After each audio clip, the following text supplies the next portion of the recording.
మిత్రులారా, మీకు ఇష్టమైన పండు ఏది? నాకైతే మామిడి. నీవు కూడా మామిడి ఫ్యాన్ అయితే ఈ వీడియో నీకోసమే. ఈరోజు మామిడి గురించి ఒక అద్భుతమైన నిజం చెప్తాం. ఇది భారతదేశాన్ని సంపన్న దేశంగా మార్చగలదు. ఎందుకంటే భారత్లో 1500 రకాల మామిడి పండ్లు పండుతాయి. ప్రపంచంలో 40% మామిడి పండ్లు మన దేశంలోనే. ఇవి భారత్కు ఎలా సహాయపడతాయి? ఈ వీడియోలో అర్థం చేసుకుందాం. మామిడి పండ్ల రాజు. ఇది భారతదేశ జాతీయ పండు. ప్రపంచంలో 100 దేశాల్లో మామిడి పండ్లు పండుతాయి. కానీ మన మామిడి పండ్లకు సాటి లేదు. ఒక చిన్న టెస్ట్ తీసుకుందాం. భారత్లో అత్యధిక మామిడి పండ్లు ఉత్పత్తి చేసే రాష్ట్రం ఏది? సరైన సమాధానం ఉత్తరప్రదేశ్. ఉత్తరప్రదేశ్ సంవత్సరానికి 50 లక్షల మెట్రిక్ టన్నుల మామిడి పండ్లను ఉత్పత్తి చేస్తుంది. దేశంలో 25%. రెండో స్థానంలో ఆంధ్రప్రదేశ్ 44 లక్షల టన్నులు. ఆ తర్వాత కర్ణాటక, బీహార్, గుజరాత్, మహారాష్ట్ర. ఇంకో షాకింగ్ విషయం, మామిడి ఒక దౌత్య సాధనం.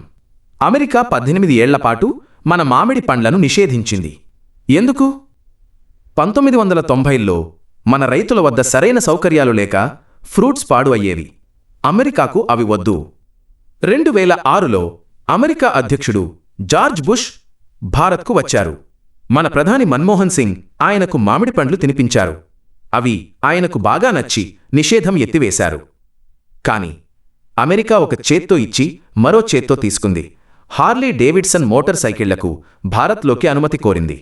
దీన్ని మామిడి పండ్లకు బదులు మోటార్ సైకిళ్లు ఒప్పందం అంటారు. మామిడి కేవలం పండు కాదు, దౌత్య ఆయుధంగా పనిచేసింది. 2023లో ప్రపంచ మామిడి మార్కెట్ విలువ $64 బిలియన్ల. 2031 నాటికి $98 బిలియన్ల అవుతుంది. ఈ మార్కెట్లో 40 నుండి 45% మన భారతదేశం. కానీ ఎక్స్పోర్ట్లో మనం చాలా వెనుకబడి ఉన్నాం. భారత్ సంవత్సరానికి 210 లక్షల టన్నుల మామిడి పండ్లను ఉత్పత్తి చేస్తుంది. మెక్సికో మనకంటే 10 రెట్లు తక్కువ. కానీ వారు $450 మిలియన్ల మామిడి పండ్లను ఎక్స్పోర్ట్ చేస్తారు. మనం కేవలం $60 మిలియన్ల. చైనా, థాయిలాండ్, పాకిస్తాన్ కూడా మనకంటే ఎక్కువ సంపాదిస్తున్నాయి. సమస్య ఏమిటి? మన సప్లై చైన్లో లోపాలు. 40% మామిడి పండ్లు పంట తర్వాత నష్టమవుతాయి. కోల్డ్ స్టోరేజ్, రవాణా సౌకర్యాలు సరిగా లేవు. మెక్సికోకు NAFTA, North American Free Trade Agreement ఉంది. వారు అమెరికాకు డ్యూటీ ఫ్రీగా ఎక్స్పోర్ట్ చేస్తారు. ఇంకో సమస్య పురుగుమందులు. యూరప్, అమెరికా పురుగుమందుల అవశేషాలపై కఠినంగా ఉంటాయి. ఈ రసాయనాలు విదేశీయులకే కాదు, మన ఆరోగ్యాన్ని కూడా పాడు చేస్తాయి. ఈ రోజుల్లో చిన్న వయసులోనే వ్యాధులు రావడానికి ఒక కారణం మనం తినే కలుషిత ఆహారం. మామిడి పండ్లు కేవలం పండ్లుగానే తినరు. మామిడి గుజ్జు, ఊరగాయ, బర్ఫీ, ఐస్ క్రీం, లస్సీ, శ్రీఖండ్ లాంటి ఉత్పత్తులు ఉన్నాయి. 2023లో 1,09,500 టన్నుల మామిడి గుజ్జును సౌదీ అరేబియా, నెదర్లాండ్స్కు ఎక్స్పోర్ట్ చేశాం.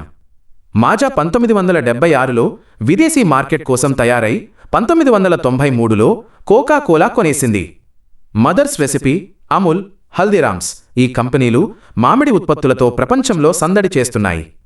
అమెరికాలోని పటేల్ స్టోర్స్లో పర్లేజీ నుండి ఆయుర్వేద ఔషధాల వరకు అన్నీ దొరుకుతాయి. మామిడి ఉత్పత్తులు కూడా. భారత్లోని ఎన్ఆర్ఐలు మన బలం. వారి ద్వారా మామిడి పండ్లు ఉత్పత్తులను ప్రపంచవ్యాప్తంగా ప్రమోట్ చేయాలి. కానీ ఇది ఎలా సాధ్యం? కెన్యా ఉదాహరణ చూడండి. అజూరీ హెల్త్ లిమిటెడ్ అనే కంపెనీ పొలం నుండి ఫ్యాక్టరీ, దేశీయ నుండి అంతర్జాతీయ మార్కెట్ వరకు పక్కా ప్లానింగ్ చేసింది. ఫలితం 2007 నుండి 2012 మధ్య వారి ఎక్స్పోర్ట్ 4 రెట్లు పెరిగింది. కెన్యా చేయగలిగితే భారత్ ఎందుకు చేయలేదు? మామిడి మన పండు. ఇది భారత్ను ప్రత్యేకంగా చేస్తుంది. 40% మామిడి పండ్లు మన దేశంలో పండుతాయి. ప్రపంచ నాయకత్వం కావాలంటే సెమీకండక్టర్స్ టెక్నాలజీలోనే కాదు, మామిడి లాంటి మన బలమైన రంగంలో ముందడుగు వేయాలి. మామిడి ఎక్స్పోర్ట్ను $60 మిలియన్ల నుండి 5 ఏళ్లలో $500 మిలియన్ల పెంచాలి. ఈ వీడియోను మీ ఫ్యామిలీ గ్రూప్లలో షేర్ చేయండి. ఈ వీడియో ప్రతి మామిడి ప్రేమికుడి వరకు చేరాలి. మామిడి రైతును ఆదుకుందాం. జై హింద్.